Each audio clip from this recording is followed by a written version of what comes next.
ગુજરાત પ્રદેશ કોંગ્રેસ સમિતિના પ્રમુખ અમિતભાઈ ચાવડાની સૂચના મુજબ આજે ઠાકોર સેનાના રાજકોટ શહેરના પ્રમુખ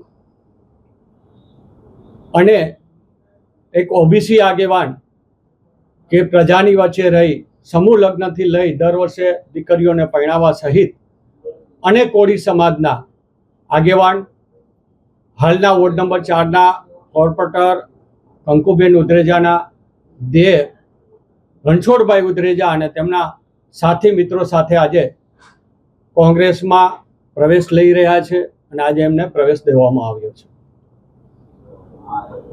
કોંગ્રેસ હંમેશા સામાજિક અને લોકોના પ્રશ્નો માટે જે લડી રહ્યા હોય તેને હંમેશા આવકાર્યા છે. ત્યારે ગુજરાત પ્રદેશ કોંગ્રેસ વતી રણછોડભાઈને અને તેઓના તમામ મિત્રોને કોંગ્રેસમાં હું આજે એમનું સ્વાગત કરું છું અને તેઓની જે સામાજિક જે કાર્યશૈલી છે એને કોંગ્રેસ આગળ વધારશે. લોકોના પ્રશ્નો સાથે રણછોડભાઈ હંમેશા રહ્યા છે અને આગળ પણ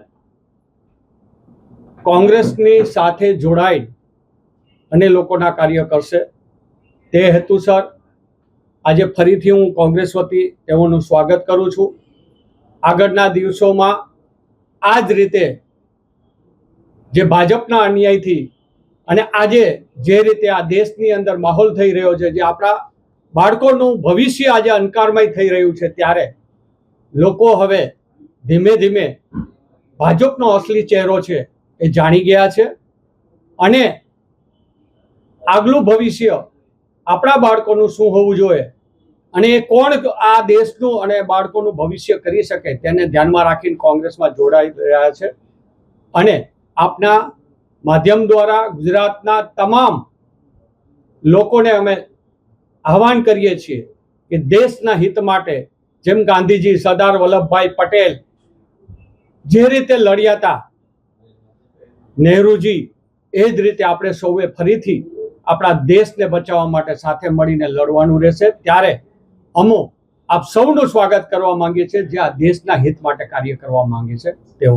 સૌપ્રથમ તો કોંગ્રેસ છે, ભાજપ છે ને, ભાજપે અમારા સમાજને ખાસ કરીને સૌરાષ્ટ્રમાં ચુવાડિયા ઠાકોર સમાજને 35 વર્ષ ત્યાં ખાલી મત જ લીધા છે. અમે 35 વર્ષ ત્યાં ભાજપમાં જોડાયેલા છે. અમારો સમાજ આખો ભાજપમાં વળેલો છે, પણ અત્યાર સુધીમાં અમારા સમાજનો એક પણ ધારાસભ્ય સૌરાષ્ટ્રમાં નથી આપ્યો કે ન્યાય નથી ક્યાંય સંગઠનમાં કે ક્યાંય સારું સ્થાન કોઈને આપ્યું છે.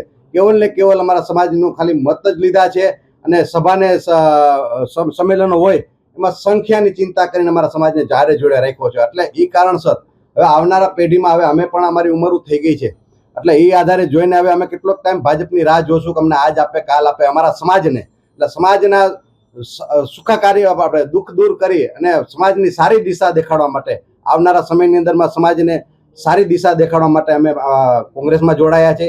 અને ભાજપમાં રહી અને રાજા બનવા કરતાં અને ગરીબોના ઘરથી બેઘર કરી અને ગરીબોનું લોહી ચૂસવા કરતાં કોંગ્રેસમાં રહીને ભીખ માગવી સારી, ગરીબો માટે દુઃખ એના આહુડા લૂકવા સારા, એવું હું સમજુ છું. સમાજની વસ્તી ગણતરી પ્રમાણમાં જાતિ આધારિત જનગણના પ્રમાણમાં સૌને પ્રભુત્વ મળવું છે. એમ સૌરાષ્ટ્રમાં અમારી પેટા જ્ઞાતિ હોય છે, ચુવાડિયા, તળપદા, ઘેડિયા, એવી રીતે પેટા જ્ઞાતિ હોય છે. એમાં હરેક સમાજની હરોળમાં અમારો સમાજ જ છે ચુવાડિયા.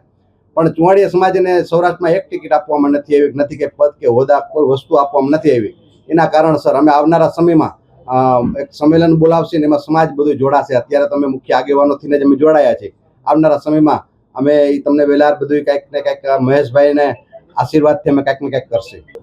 એ કહેશું તમને જે કાંઈ ઉપરથી સૂચના મળે ને કેવી રીતે કાર્ય ઓલા થશે એવી રીતે કંઈક ને કંઈક ગોઠવણી કરશે અમે. ભાજપની સ્થિતિ તો અત્યારે એવું છે કે જે તે સમયે વિજયભાઈ રૂપાણી તો ગુજરી ગયા, એટલે કંઈક ને કંઈક જૂથવાદો ને પેનલો હોય કે આના જૂથનો માણસ છે કે આના જૂથનો માણસ છે, એટલે ક્યાંક ને ક્યાંક જે કાંઈ છે એ કંઈક ને કંઈક અમે કોકને રામ રામ કરવાથી ક્યાંક ને ક્યાંક કપાઈ ગયા હોય. તો એ કારણસર અમે આજે 10 વર્ષ ત્યાં નિષ્ક્રિય હોય છે હોતું, અને એમાંથી કંઈક ને કંઈક થાય છે એવું કે ચૂંટણીઓ આવે ત્યારે આગેવાનોને યાદ કરવામાં આવે છે. બાકી તો કોઈ વસ્તુ જે હાલે છે હાલે છે. સમાજ કાયમી ધોરણે શોષિત છે. અમારા સમાજ એને ભાજપથી સરકારનો એક પણ લાભ મળ્યો નથી. એટલે આવનારા સમયમાં સમાજ માટે પણ અમે ચિંતા કરીએ છીએ અને ગરીબ સમાજ માટે અમે ચિંતા કરીએ છીએ.